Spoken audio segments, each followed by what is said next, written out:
નમસ્કાર, મંતવ્ય ન્યૂઝમાં આપનું સ્વાગત છે અને હું છું આપની સાથે હિરલ। એક સમય હતો કે જ્યારે શારીરિક કોઈ પીડા ઉપડે ને ત્યારે ડોક્ટરને ભગવાન મનાતા, કારણ કે એવો વિશ્વાસ હતો કે ડોક્ટરના રૂપમાં રહેલો ઈશ્વર પંડની પીડાથી મુક્તિ આપશે। પરંતુ હાલ આ ડોક્ટરના મંદિર ગણાતી હોસ્પિટલો હવે વિશ્વાસને હલાવી રહી છે। એક પછી એક હોસ્પિટલો જે પ્રકારે વિવાદમાં આવી રહી છે તેને જોઈને એવું જ પૂછવાનું મન થાય કે આ હોસ્પિટલ છે કે પછી કતલખાનું। હવે રાજકોટની વોકહાર્ટ હોસ્પિટલ વિવાદમાં આવી છે, જ્યાં 9 વર્ષના બાળકને હાથમાં ઈજાને કારણે એડમિટ કરાવ, નાની સર્જરી, હાથમાં 8 ટાંકા, પરંતુ હોસ્પિટલે ફટકાર્યું ₹1.60 લાખનું તોતિંગ બિલ। ગણતરી માંડીએ તો એક ટાંકો લેવાના ₹23,000 વસૂલ્યા। મેડિક્લેમના કારણે બાળકને 24 કલાક દાખલ રખાયો અને કેશલેસ હોવા છતાં ₹10,000 રોકડ વસૂલાયા। ત્યારે દાદાએ અવાજ ઉઠાવ્યો અને મોં ફાડીને બેઠેલી હોસ્પિટલ પર આક્ષેપો લગાવ્યા છે। હોસ્પિટલ તંત્ર તો હાલ લૂલો બચાવ કરી રહ્યું છે, પરંતુ સવાલો ઊભા થઈ રહ્યા છે કે ગરીબોના વિશ્વાસ પર ભ્રષ્ટાચારની કાતર ફેરવવાનું લાયસન્સ આ હોસ્પિટલોને કોણે આપ્યું?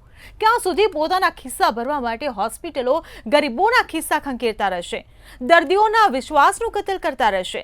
ત્યારે આ હોસ્પિટલ કે પછી કતલખાના, તેની પર જ કરીશું આજનો સીધો સંવાદ।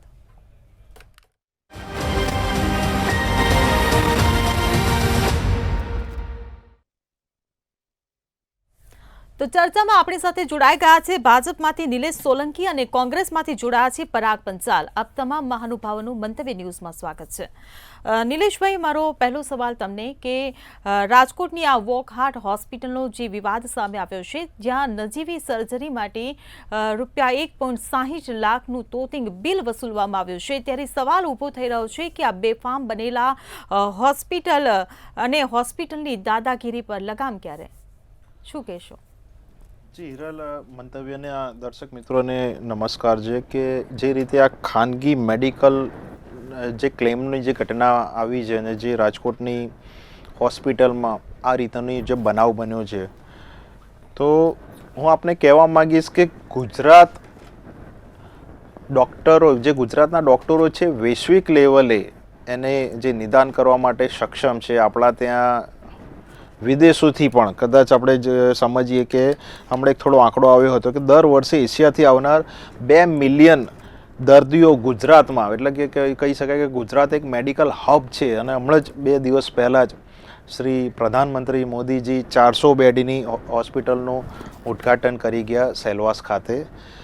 તો બધી જ હોસ્પિટલો આવી નથી હોતી। આ જે ઘટના બની છે ખાનગી મેડિકલ ક્લેમ કે જ્યાં કેશલેસ હોવા છતાં એ દર્દી પાસેથી પૈસા ઉઘરાવ્યા છે અને એને ક્લિનિકલ એસ્ટાબ્લિશમેન્ટ એક્ટ હેઠળ કે એ હોસ્પિટલો એ આવે છે કે નહીં એ તપાસના રૂપે આવે છે, તો પછી એને એ સરકાર એને સુઓ મોટો એ ચેકિંગ એ તપાસ થશે અને એને એ જે તે જે દંડની જોગવાઈ છે।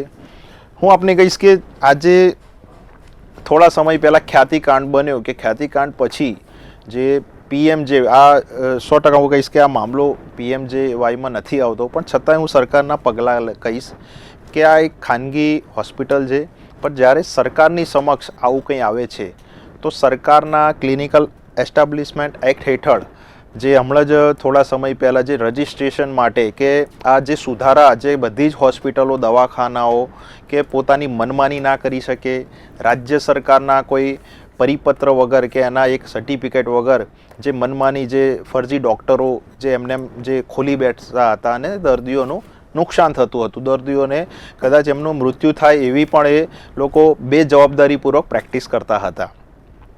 પણ જ્યારે આ થોડા સમય પહેલાં જ આપણે જોયું કે જે દવાખાનાઓ હોય કે પ્રાઇવેટ હોસ્પિટલની અંદર એ લોકો બળજબરીપૂર્વક લખીને આપતા હતા કે આ દવા આ મેડિકલથી જ લેવી, તો રાજ્ય સરકારે પણ એની નોંધ લીધી અને એ દવા એ દર્દી કોઈ પણ જગ્યાએથી લઈ શકે।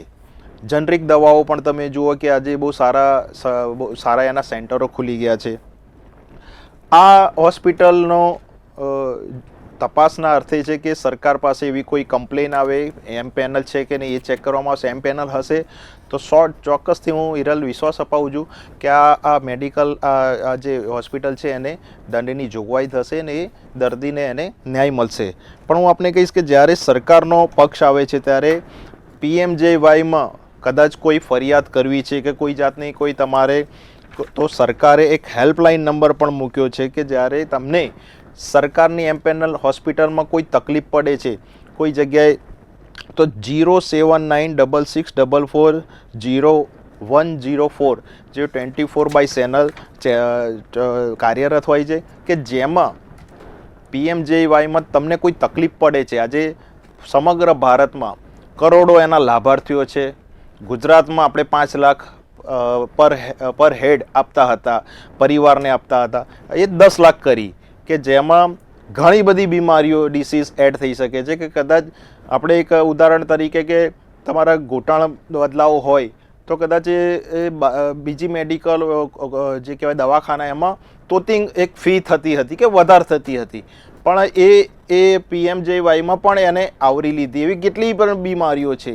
તો આ રીતે સરકાર પણ એક ધ્યાન આપી રહી છે કે જે ક્લિનિકલ એસ્ટાબ્લિશમેન્ટ કે જે એની કાઉન્સિલિંગની જે બેઠકો થતી હોય, તો આપણા ગુજરાતના આરોગ્ય મંત્રી ઋષિકેશભાઈ પટેલ વારંવાર કાઉન્સિલિંગ થતા હોય છે, એની સમીક્ષા કરતા હોય છે, અને એમાં સુધારો વધારો પ્રવર્તમાનના જે પણ એના નિયમો હોય છે એમાં એ સમીક્ષા વારંવાર કરતા હોય છે, અને એ જેટલું બની શકે આરોગ્ય માટે એ કામ કરી શકે અને જનતાને એનો પૂરતો લાભ મળે.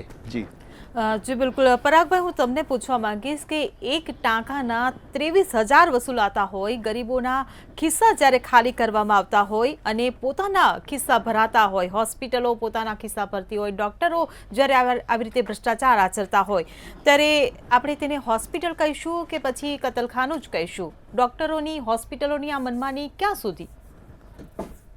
સાચી વાત છે, પરંતુ આ રાજ્યમાં છેલ્લા 30-33 વર્ષથી ભારતીય જનતા પાર્ટીનું શાસન છે, અને જેમ શિક્ષણમાં ભારતીય જનતા પાર્ટીએ પ્રાઇવેટાઇઝેશનને જે પ્રમાણે મહત્ત્વ આપ્યું, ફૂલવા ફાલવા દીધું, એ જ પ્રમાણે આરોગ્ય સેવાને પણ એમણે ફૂલવા ફાલવા દીધી. આનાથી થયું શું છે કે આપણે આ જે મુદ્દો છે કે ભાઈ સ્ટિચિંગના 1,60,000 રૂપિયા લીધા, તો મારા મિત્રએ કીધું કે ભાઈ PMJની વાત કરીને PMJમાં જો કોઈ પ્રોબ્લેમ હોય તો એમણે કોલ સેન્ટરમાં નંબર આપ્યો, પરંતુ આ કેસની અંદર PMJ ક્યાંય પણ વચ્ચે આવતું નથી.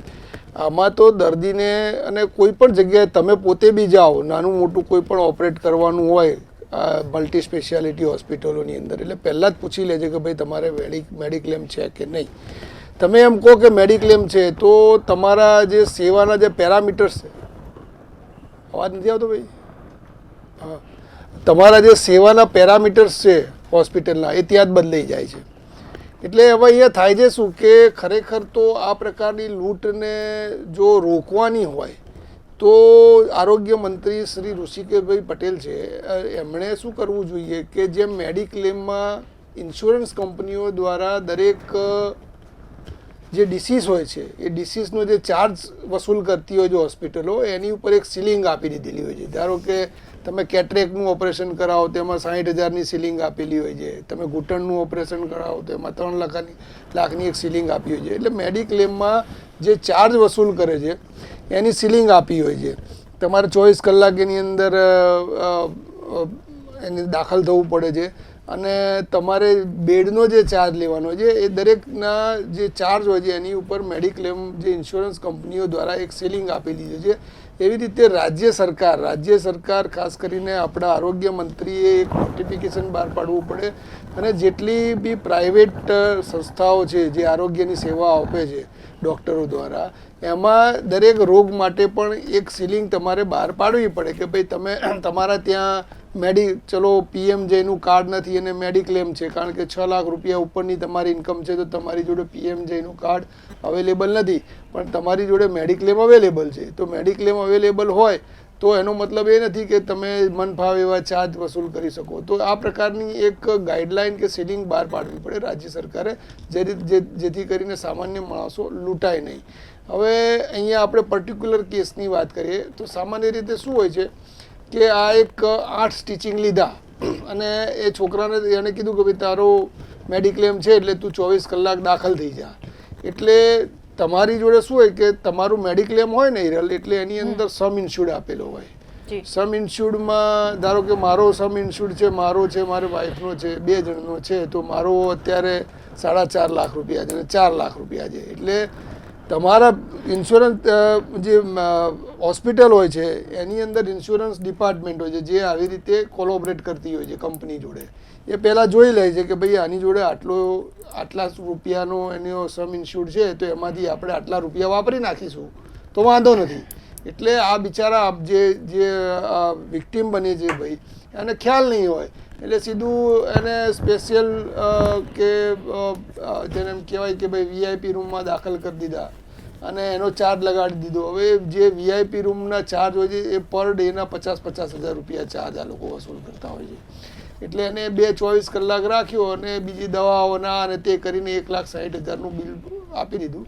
પરંતુ આ એક ઉઘાડી લૂંટ છે અને આનો એક જ રસ્તો છે કે સરકારે એની અંદર દખલગીરી કરવી પડશે અને સરકારે મેં જેમ કીધું એમ નોટિફિકેશન દ્વારા તમારે દરેક રોગ માટે, પછી હવે આ તો એક સામાન્ય ઓપીડી ટાઈપ જ થઈ ગયું ટાંકા લેવાના એવા, તો એનું એક સીલિંગની લિમિટ બહાર પાડી અને એનું નોટિફિકેશન બહાર પાડવું પડે. અને જે પણ નોટિફિકેશનની અગેન્સ્ટમાં જ્યારે પણ દર્દી જોડેથી વસૂલ કરવામાં આવે તો સૌથી પહેલાં તો એનું મેડિકલ લાઇસન્સ જે કેન્સલ કરવામાં આવે ડૉક્ટરનું, અને જેમ મારા મિત્રે કીધું ભાઈ ક્લિનિકલ એસ્ટાબ્લિશ એક્ટ હેઠળ એની ઉપર કાર્યવાહી કરી અને જેમ તમે કોર્પોરેશન દુકાનોમાં ને એમાં નથી ભરતા ટેક્સ તો તમે સીલ મારો છો, એવી રીતે હોસ્પિટલ પણ સીલ મારવું પડે. ખ્યાતિકાંડ થયા પછી ખ્યાતિકાંડ માટે કે જે પ્રકારે આરોગ્ય વિભાગ દ્વારા એક ગાઈડલાઈન બહાર પાડવામાં આવી, એસઓપી બહાર પાડવામાં આવી, એ પ્રમાણે અહીંયા પણ બહાર પાડો એટલે ઓટોમેટિક આ એક રસ્તો એનો નીકળી જાય. જી બિલકુલ. નિલેશભાઈ, હું તમને પૂછવા માંગીશ કે વીમો એટલા માટે લેવામાં આવે કારણ કે જે કોઈ બી દર્દી હોય કે દર્દીના પરિવારજન હોય તેને જે બિલ ચૂકવવાનું થાય ને એમાં એને રાહત મળે, કેમ કે વીમા પોલિસી લીધેલી હોય, જો કે એનું પ્રીમિયમ પણ એ ખુદ પહેલેથી ભરતો હોય છે. ત્યારે અહીંયા તો એ જ સમજાતું નથી કે આ વીમાની જે સુવિધા જે છે એ દર્દીઓ માટે છે કે ડૉક્ટરો માટે, કારણ કે ખિસ્સા તો ડૉક્ટરો જ ભરી રહ્યા છે. પહેલાં PMJY યોજનાનો દુરુપયોગ કરવામાં આવ્યો અને હવે વીમા પોલિસીઓના દુરુપયોગ અહીંયા સામે આવી રહ્યા છે અને આવી તો કેટલી હોસ્પિટલોમાં આવી રીતે દુરુપયોગ કરવામાં આવતો હશે. હિરલ, સરકારે આવી કેટલી પણ ગેરરીતિઓ જોવા મળી છે કે એને કોઈ કમ્પ્લેન મળી છે કે કોઈ પોલીસ મારફતે કમ્પ્લેન મળી છે કે કોઈ જગ્યાએ સરકારે સામા પક્ષે સુઓ મોટો કરીને ચેકિંગ કર્યું છે અને ક્યાંય કોઈ જગ્યાએ ગેરરીતિ મળી છે તો એવી હોસ્પિટલોને એમ પેનલમાંથી સસ્પેન્ડ કરવામાં આવી છે. આજના જ પેપર અહેવાલમાં અત્યાર સુધી 79 જેટલી હોસ્પિટલો PMJYનો જે લાભ આપતી હતી અને ગેરરીતિમાં એ જોવા મળી તો એને સસ્પેન્ડ કરવામાં આવી. હવે મારા પરમ મિત્ર મેડિકલનો જે આપણો વિષય છે એમાંથી શિક્ષણ ઉપર જતા રહીને પાછા આવે અને થોડા એજન્ટ પણ બની ગયા. હું એમને કહેવા માગીશ કે સરકારે કોરોના જેવી મહામારી કે જેમાં ધન્વંતરી રથ ઘરે ઘરે મોકલ્યા, લોકોનું નિદાન કર્યું અને એ વેક્સિનેશનથી આખા સમગ્ર ભારતમાં એ આપણે લોકોનો જીવ બચાવી શક્યા અને સરકારે ખૂબ જ સારી એવી ડિસ્ટ્રીબ્યુશન કર્યું વેક્સિનેશનનો. ખૂબ જ સારો અનુભવ છે કે જે જૂની સરકારોમાં નહોતું જોવા મળતું. ક્લિનિકલ એસ્ટાબ્લિશમેન્ટ એક્ટ હેઠળ કે જે લોકો દુરુપયોગ કરતા તો સરકારે આપણા ગુજરાતમાં આપણે સમજીએ કે 51,000 કદાચ પ્રાઇવેટ કે સરકારી કે એવા કેટલા એવા ક્લિનિકલ હશે તો એ બધાને એ રજિસ્ટ્રેશન માટે આજે 12 માર્ચ 2025 સુધીની એમને અવધિ આપી હતી. એ આવતા 6 મહિના સુધી, એટલે એ અવધિ આજે પતી હતી, રાજ્ય સરકારે મંત્રીશ્રીએ આગળના 6 મહિના સુધી એ લોકો રજિસ્ટ્રેશન ના કરાવી લે ત્યાં સુધીની મુદત આપી છે અને અત્યાર સુધી 25,000થી પણ વધારે રજિસ્ટ્રેશન થઈ ગયા છે. એનાથી ફરક શું પડશે?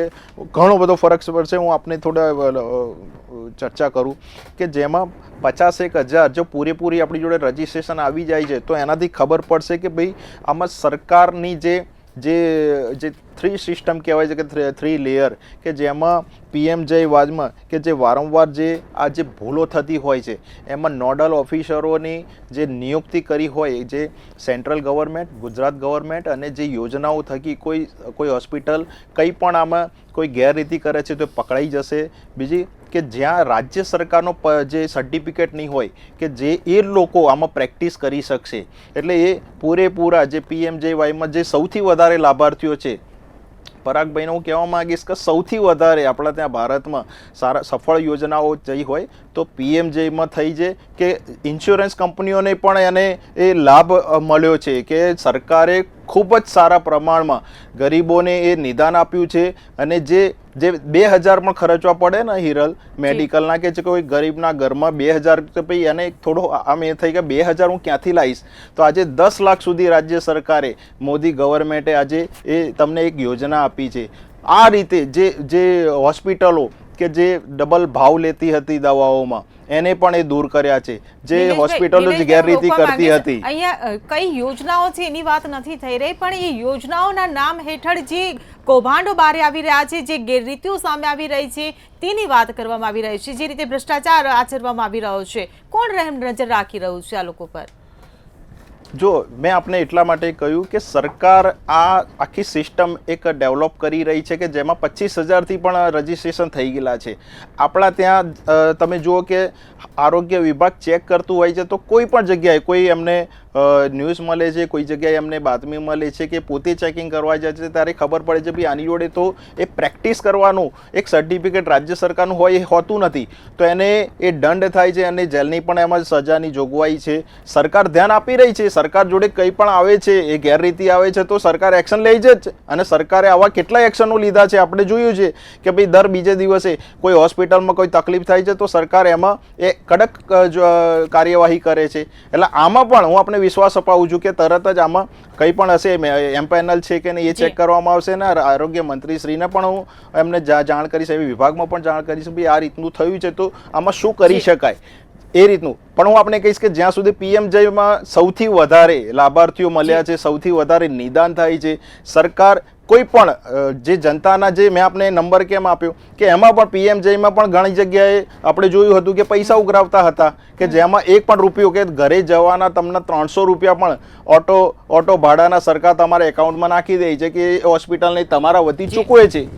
તો સરકાર બધી જ રીતની જે દર્દીઓને કે કોઈ તકલીફ પડતી હોય સરકારના ધ્યાને આવે છે તો તરત જ એક્શન લે છે. જી નિલેશભાઈ, પરાગભાઈ આ પહેલો કિસ્સો નથી આ હોસ્પિટલનો, આ પહેલા પણ એક કિસ્સો વિવાદમાં આવ્યો હતો જ્યાં ઉપલેટાના એક કિરણબેન જેમને પગમાં દુખાવો થયો અને પછી ઓપરેશન કરાવવાનું થયું, એટલે ઓપરેશન થઈ ગયું છે એવું કહીને એમની પાસેથી પૈસા ઉઘરાઈ લીધા પરંતુ ઓપરેશન કર્યું નહોતું, જે બાદ એને પાછળથી જે કમરનો દુખાવો ઉપડ્યો એ પછી આ કૌભાંડ બહાર આવ્યું હતું કે વગર પૈસે લીધે ઓપરેશનનું નામ આગળ ધરવામાં આવ્યું અને પછી થઈ ગયું છે એવું કહેવામાં આવ્યું. તો તમને નથી લાગતું કે એ વખતે જ જો કડકમાં કડક કાર્યવાહી થઈ હોત તો આજે આ ફરી ઘટના ના સર્જાત, આ વિવાદ આજે પાછો ઊભો ન થયો હોત? સવાલ ઊભો થઈ રહ્યો છે કે કોણ રહેમ નજર રાખી રહ્યું છે, સવાલ ઊભો થઈ રહ્યો છે કે આવા લોકોને કોણ બચાવી રહ્યું છે, કયા મોટા માથાઓ આમને બચાવી રહ્યા છે? હું થોડું હિરલ દૂધનું દૂધ પાણીનું પાણી કરવા માગીશ. મારા મિત્ર પહેલાં મને એજન્ટ બનાવી દીધો, આપણે જવાનું હતું દિલ્હી, એ ગાડી લઈ ગયા દોલતાબાદ. હું એજન્ટ નથી પરંતુ જનરલ ઇન્સ્યોરન્સ જોડે મારો નાતો છે. હું બાય પ્રોફેશન હું જનરલ ઇન્સ્યોરન્સ સર્વેયર અને લોસ એસેસર છું. મારો વિષય છે આવા વર્ષોથી છે, અમે આની એક્ઝામો પાસ કરી છે. ભલે અમે મોટર અને મિસેલિનસ કે ફાયરમાં કામ કરતા હોય પરંતુ આનું પણ અમને નોલેજ હોય કારણ કે અમે એક્ઝામો પાસ કરેલી છે. અહીંયા વાત પીએમજેની છે જ નહીં. આ પીએમજે યોજના હેઠળ કોઈ પૈસા લઈ લીધા હોય અને ખોટું કર્યું હોય એની વાત જ નથી. આ વાત છે ઇન્સ્યોરન્સ જનરલ ઇન્સ્યોરન્સ કંપનીની કે જેમાં માણસ પ્રીમિયમ ભરતો હોય, દર વર્ષે એને પ્રીમિયમ ભરવાનું હોય અને એની સામે એને મેડિકલમાં એના ડિસીઝ ઉપર એને રિસ્ક કવર થતું હોય. એટલે એમાં કેવું હોય કે તમારે કોઈ પણ ડિસીઝ માટે કોઈ પણ મલ્ટી સ્પેશિયાલ, ખાસ કરીને આ જે પ્રોફેશનલ અભિગમ છે એ મલ્ટી સ્પેશિયાલિસ્ટનો હોય છે. જેમ તમે વાત કરી ઉપલેટાની બી વાત કરી, આ બધા કામ હવે મોટી મલ્ટી સ્પેશિયાલિસ્ટ હોસ્પિટલ હોય કે જ્યાં એકથી વધારે રોગોના નિદાન થતા હોય, ઓપરેટ થતા હોય, ઓપીડી થતી હોય અને નિષ્ણાત ડૉક્ટરો એની અંદર એમને હાયર કરવામાં આવતા હોય મોટા પેકેજ ઉપર. હવે આને એક ઇન્ડસ્ટ્રી બની ગઈ છે. હવે આ ઇન્ડસ્ટ્રી બની ગઈ છે તો આ ઇન્ડસ્ટ્રી ઉપર કંટ્રોલ કોણે કરવાનો હોય તો એ જે તે રાજ્ય સરકારે કરવાનો હોય. હવે જે તે ઇન્સ્યોરન્સ કંપની જે છે પોલિસી આપે છે એમાં ટીપીએ હોય, થર્ડ પાર્ટી એડમિનિસ્ટ્રેશન હોય, એમાં લિસ્ટ આપે છે તમને કે તમારે આટલી જે હોસ્પિટલ્સ છે એની અંદર તમારી કેશલેસ ફેસિલિટી થશે. હવે જે કેશલેસ ફેસિલિટીની લિસ્ટ વગર ધારો કે તમને એવું કોઈ સિવિયર એટેક આવી ગયો કે ગમે તે થઈ ગયું ને નજીકમાં જ્યાં હોય તમને 108 વાળા લઈ ગયા, પરંતુ તમારી પોલિસીની લિસ્ટની અંદર એ હોસ્પિટલનું નામ નથી, તો તમારે ત્યાં પહેલાં પૈસા ચૂકવવા પડે અને પાછળથી તમને જે તે ઇન્સ્યોરન્સ કંપની હોય એ રીએમ્બર્સ કરતી હોય, એટલે કે એ પૈસા તમે ચૂકવેલા હોય એ તમારા ખાતાની અંદર જમા થતા હોય. હવે જે લૂંટ ચાલી રહી છે, આ તમે જે વાત કરી, જે એક્ઝામ્પલ આપ્યો, તેની પર કંટ્રોલ તો રાજ્ય સરકાર જ કરવો પડે ને. કેન્દ્ર સરકાર આમાં ઇન્ટરવિયર ના થાય. એમણે તો પીએમજે યોજના તમને આપી દીધી. પીએમજે યોજના તો 6 લાખ સુધી ઉપરનું ઇન્કમ હોય એટલે પીએમજેનું તમને કાર્ડ મળવાનું નથી. બધા ગરીબો તો પીએમજે યોજનાની અંદર આવે છે, પરંતુ જે બીજા લોકો છે એને તો ત્યાં મેડિક્લેમ પોલિસી લેવાની છે. અને બીજું કે મેડિક્લેમ પોલિસીમાં પહેલાં કેવું હતું કે તમને પહેલો વર્ષ, તમે બીજું વર્ષ, ત્રીજું વર્ષ, જેમ જેમ તમે મેડિક્લેમ ભરો અને તમે ક્લેમ ના લો તો એમનું નો ક્લેમ બોનસ મળતું હતું. પણ હવે એમાં બી નિયમો બદલાઈ ગયા છે. તમારી એજ અને એના પ્રમાણે દર વર્ષે 2-5% પ્રીમિયમ મેડિક્લેમનું તમારું વધતું જ જાય અને એટલું મોંઘો થઈ ગયો છે મેડિક્લેમ. અને આ રીતે આ કંપનીઓ જે ટાઈઅપ કરેલી હોય છે એ લોકો આ રીતે લૂંટ ચલાવવામાં આવે છે. હવે જે લૂંટ ચલાવે છે એની પર કંટ્રોલ કોણે કરવાનો હોય? તો એ તો આરોગ્ય મંત્રીએ કરવાનો હોય, રાજ્ય સરકારે કરવાનો હોય. જી બિલકુલ. એમાં પીએમજેની એની વાત જ નથી. તમારે એનો એક જ રસ્તો છે કે તમારે જે તે હોસ્પિટલો ઉપર જે તે ચાર્જ લેવામાં આવે છે એ ચાર્જ ઉપર તમે કંટ્રોલ કરો, લો આપોઆપ પેલો કંટ્રોલ થઈ જાય. જી બિલકુલ. નિલેશભાઈ, હું પણ એને જ લગતો સવાલ પૂછું છું તમને કે આ જે 1 લાખની ઉપરનું જે બિલ બન્યું, 7 દિવસના રૂમનું જે ભાડું વસૂલવામાં આવ્યું, ઓપરેશન નથી કર્યું છતાં પણ ઓપરેશનનું કહેવામાં આવ્યું, 15 દિવસની દવાઓ પણ નાખવામાં આવી એમાં, અને ડોક્ટર્સની વિઝિટર્સના જે વિઝિટ લેવા આવે તેનો પણ ચાર્જ તેમાં એડ કરવામાં આવ્યો, ને ટોટલ જે 1,60,000નું માં જ્યારે બિલ બનાવવામાં આવ્યું હોય, સારી વાત એ છે કે ઇન્સ્યોરન્સ હતું એ માણસ પાસે, એટલે ઇન્સ્યોરન્સે એ પૈસા ચૂકવી દીધા છે. પણ એના દાદાએ, જે છોકરાની સારવાર થઈ, એના દાદા આ મીડિયા સમક્ષ વાત લાવ્યા એવું વિચારીને કે નાના માણસો પણ આવો ભોગ બનતા હશે, નાના માણસો સાથે આવો અન્યાય ના થાય, એટલા માટે એ મીડિયા સમક્ષ આ વાતને લાવ્યા, આ મુદ્દો લાવ્યા, કૌભાંડ લાવ્યા. તમને નથી લાગતું કે આ જવાબદારી આરોગ્ય તંત્રની, પોલીસ તંત્રની, વહીવટી તંત્રની કે સરકારી તંત્રની હોવી જોઈએ? કેમ લાયસન્સ આપેલું છે વીમાના નામે પૈસા શેરવો એવા? જો બેન, આને આ મુદ્દાને પહેલાં તમારે સમજવાનો છે કે અમારા મિત્રએ તો પૂરા એજન્ટ, એમની પ્રોફાઇલ છે એ કહી દીધું અને પછી એમને ખબર પડી કે હું કોંગ્રેસનો પ્રવક્તા છું. એમને સારી વાત કરી, એમના જે ટ્રેનિંગ લીધી હોય. પણ અમે એક હોસ્પિટલ છે, બીજી એક છે ઇન્સ્યોરન્સ કંપની, અને પછી ત્રીજું સરકાર આવે છે. બરાબર? હવે તમે સમજો આખો મુદ્દો કે તમે વારંવાર સરકારને એમ કે ભાઈ સરકાર આમ કરે. તમે જુઓ ઇન્સ્યોરન્સ કંપની તો ઇન્સ્યોરન્સ ક્લેમ ક્યાં, ઇન્સ્યોરન્સ ક્લેમ તમે કોના, એ જે વ્યક્તિ હતા આપણે સમજીએ. આ બધું કેવું ખીચડી થઈ જાય છે, આને સમજવા જેવું છે કે આ ઇન્સ્યોરન્સ ક્લેમ કોને આપતા હતા? વીમા કંપનીને. વીમા કંપનીમાં એ બિલ મૂકતા હતા, વીમા કંપનીમાં કેશલેસ હતું, છતાંય હોસ્પિટલ એને કેશલેસ હોવા છતાં પૈસા માંગ્યા. હવે સરકાર આમે ત્રીજા ભાગમાં આવે છે.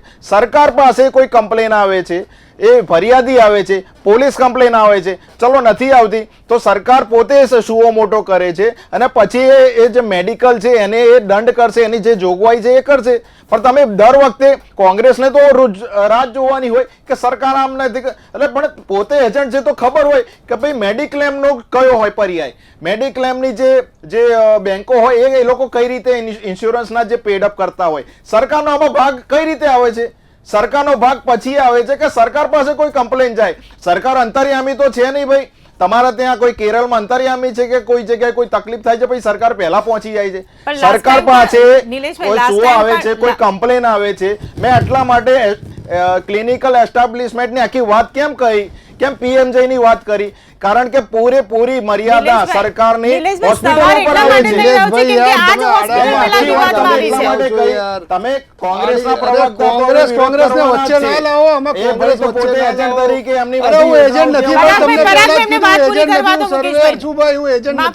તમને બરાબર. એમને એટલી તો ખબર પડવી જોઈએ કે મને ખબર જ છે, તમને ખબર નથી. પ્રોબ્લેમ એ છે ક્લેમ કોને પડતા? સરકારને પડતા હોય. બિલકુલ ખબર નથી તમને. 5 પૈસા નહીં તો તમે પોતે ક્લેમ લો છો, સરકાર લે છે કે તમે લો છો? તમારી કંપની, તમારી સરકાર, તો ઇન્સ્યોરન્સ કંપની સરકાર ચલાવે છે. આપ્યું છે નિલેશભાઈ. પ્રચાર કરે છે, પોતે ભૂલી જાય છે કોંગ્રેસના એક પછી એક વાત કરશો તો લોકો સુધી વાત પહોંચશે આપણી. સરકારને પ્રીમિયમ આપે છે, આ ભાઈ મને સાબિત કરીને બતાવે. ડિબેટનો સમય વેડફી રહ્યા ભાઈ, છે બેન, આ પ્રવક્તા પહેલા એવા છે કે સરકાર પોતે પ્રીમિયમ લે છે. કઈ મને બતાવો, ચલો ઓથેન્ટિક તમે મને બતાવો કઈ રીતે. જે વસૂલ કરે છે તો મેં આખી વાત તમને કહી તો ખરી. સરકારે કંટ્રોલ કે કરવો જી બિલકુલ, સમય બિલકુલ વેડફાઈ ચૂક્યો છે. નિલેશભાઈ, પરાગભાઈ. જી બિલકુલ. તમારે વારંવાર સરકારના લઈ દેવા છે.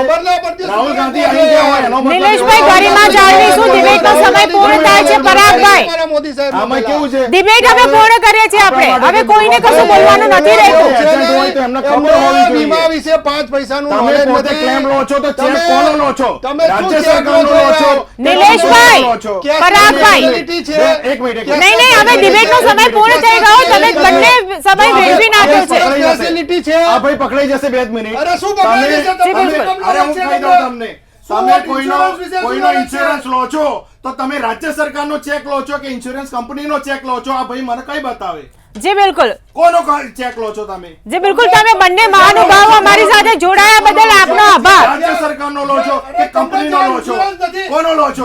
તમે ચેક કોનો લો છો? ત્યારે હવે આગામી સમયમાં જોવાનું રહ્યું કે ગરીબ દર્દીઓના કિસ્સા ખંખેરતી હોસ્પિટલ અને ડોક્ટરો પર કેવી કડક કાર્યવાહી થાય છે. ચર્ચામાં હાલ બસ આટલું જ. ફરી મળીશું. નમસ્કાર. પૈસાની લૂંટ ચલાવી રાખી.